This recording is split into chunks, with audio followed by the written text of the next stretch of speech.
جسور التواصل من جديد مع إطلالة يوم جديد. جسرنا هو هذا الموعد الرياضي اليومي بوديوم، من خلاله نعبر جميعا لعوالم الأحداث والملفات الرياضية، خصوصا الكروية منها، بالشفافية، بالمصداقية، بالمهنية المعهودة. أمتعونا فاستمتعنا، وأقنعونا فاقتنعنا، في قمة كروية اجتمعت فيها كل التوابل لعرس كروي مغربي خالص، لكن بنكهات إفريقية. عرس بحضور جماهيري، بتنافسية كبيرة، بأهداف واحتفالية احتملت خلال الفرحة في معسكر الجيش الملكي، الذي خرج بأفضلية هدفين نظيفين أمام نهضة بركان، ترشح كفته للتواجد في المشهد الختامي لدوري أبطال إفريقيا. الفريق العسكري أبدع وأمتع، والفريق البركاني ظل حديث نهج دفاعي دفع ثمنه غاليا في سبورة النتيجة الختامية. نهج دفاعي آخر نهجه أيضا فريق مغربي آخر، وهو أولمبيك آسفي، الذي نجح في المقابل في العودة بالمرغوب، لكن الفريق المغربي نجح في العودة بالتعادل المشجع من أمام اتحاد العاصمة الجزائري في ذهاب الدور النصف النهائي لكأس الكاف. أولمبيك آسفي قطع نصف المشوار، وعليه أن يكمل المهمة في ملعبه نهاية هذا الأسبوع. مشاهدينا مستمعينا ومتابعينا، مرحبا بكم معنا إذن في أولى حلقات هذا الأسبوع من برنامجكم بوديوم كل يوم من الاثنين لغاية يوم الجمعة من 9 إلى 10 صباحا. جد مسرور ككل صباح أن أمد كما ذكرت جسور التواصل معكم ومع الضيوف الكرام، وأيضا معكم أيضا أنتم مستمعين ومشاهدين ومتابعين في التواصل في هذه الحصة من برنامجكم بوديوم. اليوم جد مسرور بأن نجدد اللقاء بمحلل البرنامج، المدرب المغربي، اللاعب السابق، أقول دائما شارع المراوغات والفنيات التي نفتقدها هذه الأيام في ملاعبنا، صديقنا محمد مديحي. سي محمد، صباح الخير، أهلا ومرحبا بك. صباح الخير سي فؤاد، صباح الخير كل المتتبعين ومشاهدين ومستمعي برنامج ديال بوديوم، وكذلك الأخ يوسف وكل الطاقم التقني ديال برنامج بوديوم.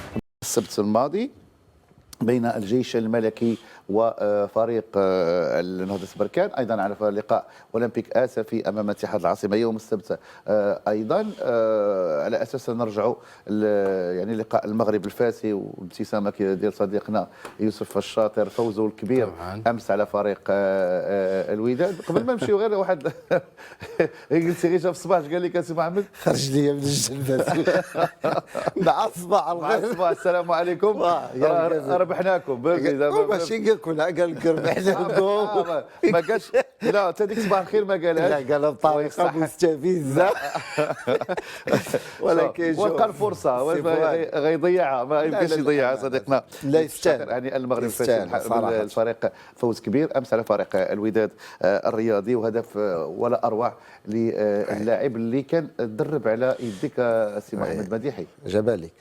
الجبالي من يعني بصراحه، لان كان الوقت اللي كنت في الواف وكان في الادارسه، وكان لان فاس يعني تقريبا سيرتو في الفئات السنيه تقريبا، ماشي غير تندويو على الماس، ندويو على الواف، ندويو على بعض الفروق فاس تقريبا تعطي لاعبين صراحه، لان الكل على مر الزمن هذه على مر الله يعطيك الصحه دابا، لان اللعب كان باين بارز، سيرتو مدافع بنيه جسمانيه قويه ما شاء الله، وكان الالتحاق ديالو بالوداد الفاسي من بعد انتقل للشباب المحمديه، مشى رجاء بني ملال، ومن بعد التحق بالمغرب الفاسي.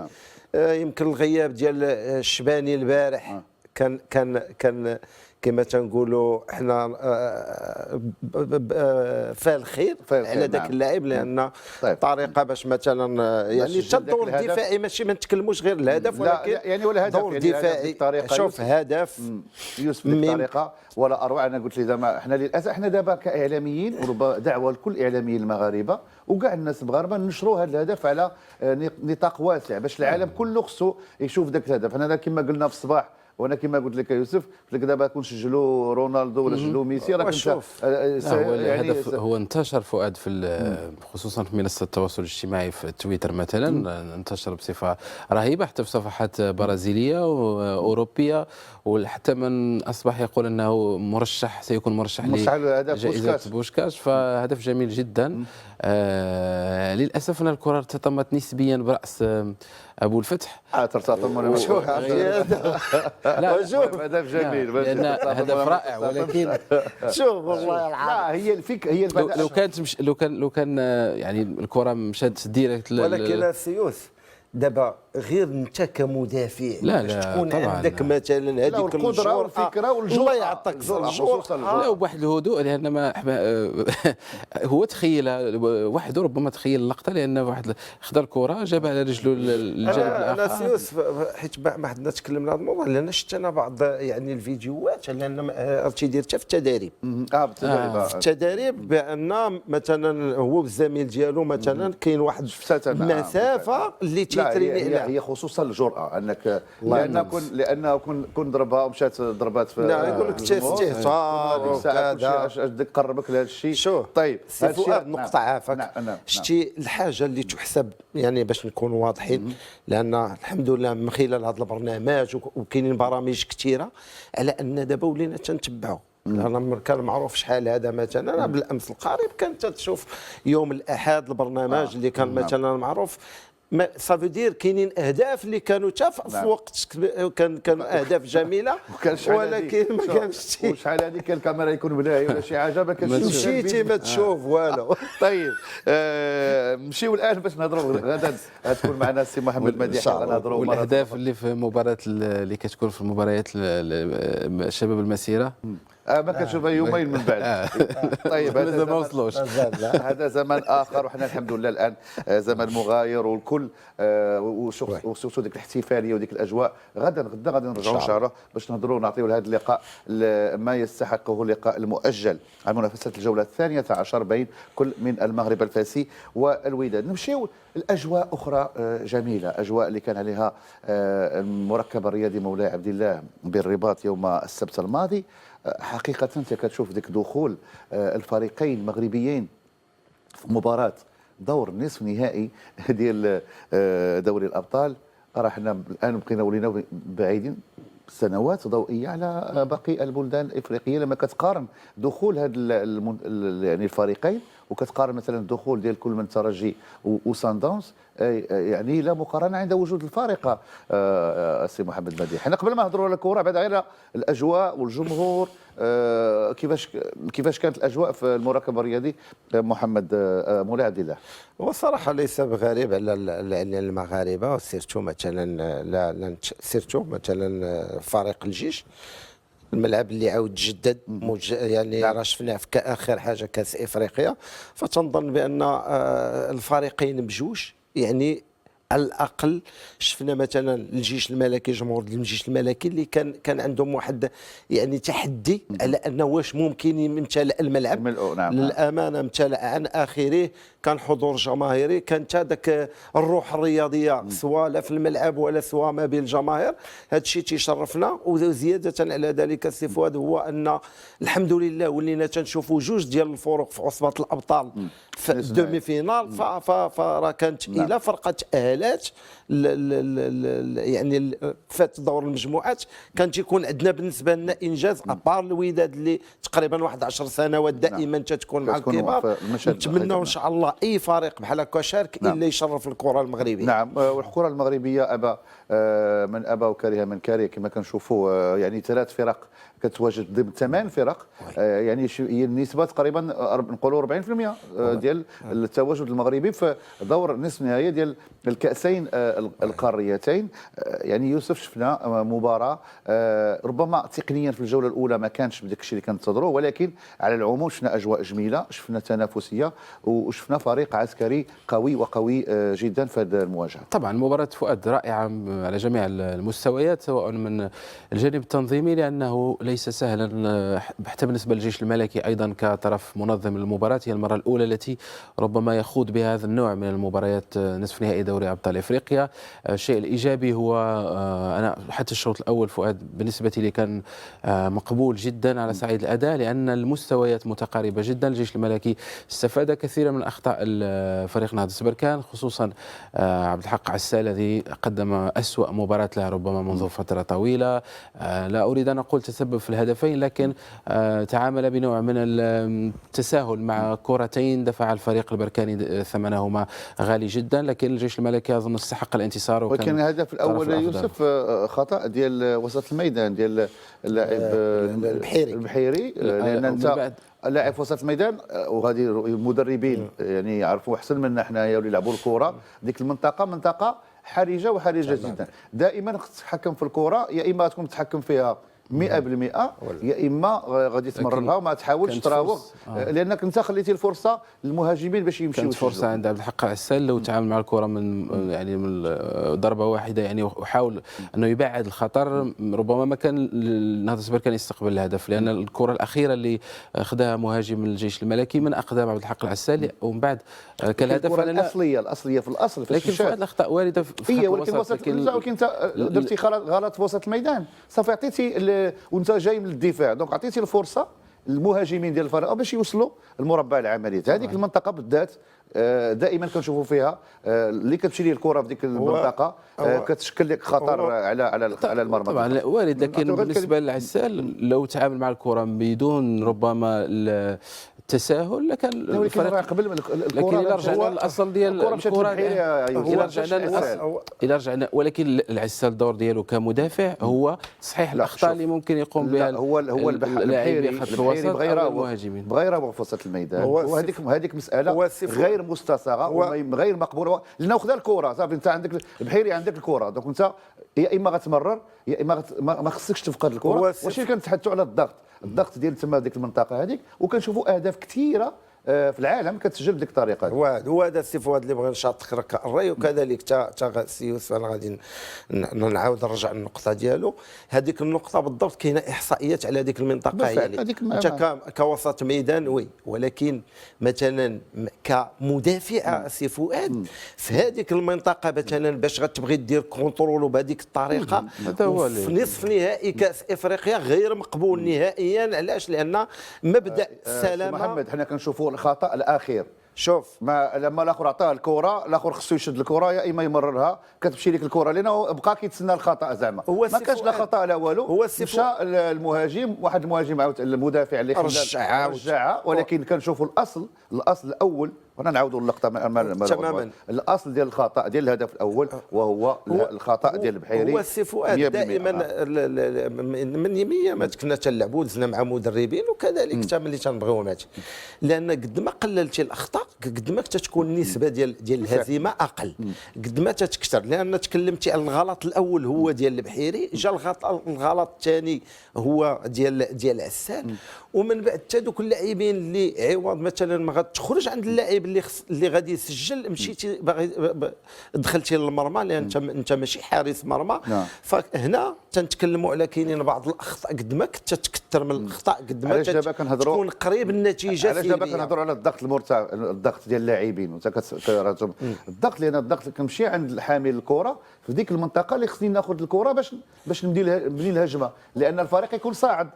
هذا هو هذه الفكر. السي فؤاد والله للامانه كاين بعض اللاعبين يعني المغاربه والعرب، لان الوقت اللي تتكون لاعب مثلا مثل هذه المنافسات كاين اشياء اللي خصها. مثلا كاين مثلا بعض المرات تيقول لك انا لعاب نصف نهائي واخا يكون نهائي انا تنعرف اللعاب وانا تنبغي لا كاينين اشياء اللي خصها تحترم. كاين الكره اللي خصك تحيدها تبعدها لان كاين خطر، وكاين كره اللي انا متفق معاك بان تكون عندك الثقه ويعني واخراج الكره. ولكن كنذكر واحد اللقاء ديال مثلا ريال مدريد، عاد جاتني دابا ريال مدريد مثلا مع اتلتيك بيلباو، وفالفيردي الكره بغى يلعبها عاوتاني في ديك المنطقه مشات ليه هدف، لان هذيك علاش فريق يكون طالع. طيب هذا ربما ما غاديش نحملوا لانه الفريق، دعنا نقول ان يوسف الفريق البركاني ما جاش، هذا عاوتاني يعني ما شفناش الفريق نهضة بركان ركن للدفاع وخلى فريق الجيش الملكي انه يمتلك زمام الامور. شيء طبيعي فؤاد، لأن قلنا سابقا أن النقص الموجود في نهضة بركان يمنع الفريق من أنه يلعب كرة القدم التي لعبها الموسم الماضي، لأن أكثر من 7 لاعبين غير موجودين. يعني بكل صراحة مستوى، إذا كان عبد الحق عسال هو أفضل مدافع في نهضة بركان يقوم بأخطاء مثل هذه، فالأمور تصعب على الفريق بصفة عامة. وبالأمس أيضا أو خلال المباراة الجيش الملكي شاهدنا المستوى أيضا متواضع جدا لقندوسي اللي خسر كل الثنائيات مع الفحلي ورضا سليم، فالامر يصبح صعب جدا حتى على الفريق فؤاد ان يخرج من المناطق ويبحث عن ربما ان يعدل النتيجه. لذلك انا اظن ان مستوى جودة نهضة بركان في الخط الدفاعي مقارنة بمندي والودني اللي سيطر على كل الكرات سواء الهوائية أو الكرات في الأرض، فهناك فارق، وهنا ربما الميزان أو لعبة المباراة في هذا الجانب. وسي فؤاد اسمح لي يوسف قاطعتك، لأن مثلا عسال ملي كان تحيف وكان ضايع راه ما كانش تيلعب، فأنا هنا كانت فترات الإصابة ديالو كانت فترات طويلة تماما. وسيرتو دابا أنا ملي تنقول مثلا انا بركان اللي تتشارك في القاف داتو 2 المرات ولا 3 المرات مثلا، وهذا العام عندها تحدي في الشامبيونز ليغ وتحيد ضايو اللي بدا تيتاقلم لك. قلنا منذ بدايه الموسم فهمتيني غير مقبوله السي فؤاد. كنا كنتحدثوا في الكواليس. نعم يوسف. طبعا الكاستين كان غلط يعني في البحث عن البدائل سواء القندوسي او التونسي الحدادي، يعني مستوى متوسط للغايه. وحنا كنا كنقولوا في الكواليس كنتحدثوا انا والسي محمد مديحي هذا الصباح، كنقولوا كيفاش فريق، حنا هذا هو المشكل ديالنا في الفرق المغربيه للاسف، كتوصل كيجي من القمه بحال هي تفوز بلقب البطوله، وشفنا في انديه عديده، شفنا مع المغرب التطواني هو كيلعب في القسم الثاني، شفنا مع اتحاد طنجه هو مع المرابط كل موسم منذ 2017 هو كيعاني باش يبقى في القسم الممتاز، شفنا مع فريق كبير كالرجاء الرياضي منذ موسمين مع زينباور كيفاش حقق 3 واكثر من هذا السي فؤاد الماس بالثلاثيه. خلينا دابا بالثلاثيه دابا ديال ما كانوش داو البطوله، حنا كنهضروا على البطوله اللي هي الاسمى، فهمتي حتى الماس دوزات ديك الفتره وتراجعت، حنا كنتهضروا غير هذه السنوات الاخيره فرق اللي فازت بالبطوله ولكن ما كملاتش. علاش؟ لان بحال دابا نهضه بركان طلعوا دابا ما عندي فرقه وغادي نزيد نعززها، لا انا اضعفت هاد الفرقه رديتها ضعيفه مقارنه بالموسم الماضي.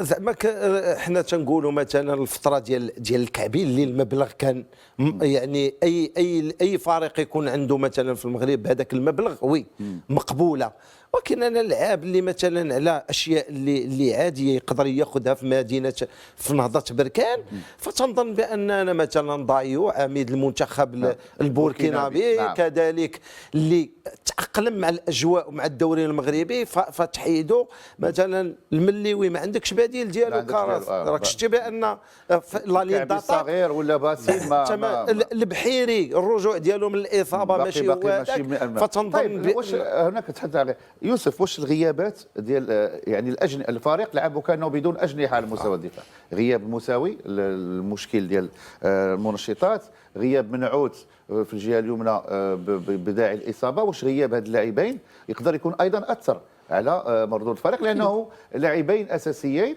وهنا فين كنتحدثوا على واش اللاعب الاحتياطي بنفس جوده ونفس قيمه اللاعب الاساسي، هذا هو المشكل. طبعا اكيد فؤاد يعني التاثير كان واضح، لا سديل ولا ايضا يعني بوشتا يمتلكان ربما الجوده او على الاقل النسق اللاعب الذي يجب ان يتوفر في لاعب كي يخوض مثل هذه المباريات، لان اللاعبين معا لم يخوضا مباريات كثيره خلال هذا الموسم. التاثير وامامك يعني رضا سليم والفحلي يعني ثنائي قوي وحدراف وحمودان، يعني فالمباراه كانت ثقيله على اللاعبين. وأنا أظن فؤاد أن معين الشعباني لو خيرته بالمجموعة كاملة باستثناء الشويعر وخيري عسال، يعني ليس هنالك أسماء أساسية بصفة كاملة في الفريق. للأسف أن كثرة الإصابات أثرت على النادي. طبعا هذا لا ينقص من استحقاق الجيش الملكي، لأن الجيش استحق الانتصار وكان ربما يفوز بنتيجة أكبر، ولا نريد أن نحمل عبد الحق عسال يعني مسؤولية الخسارة، لكن اللاعب يعني نحن دائما ننتظر من اللاعب الدولي أن يكون لديه مستوى ويحافظ عليه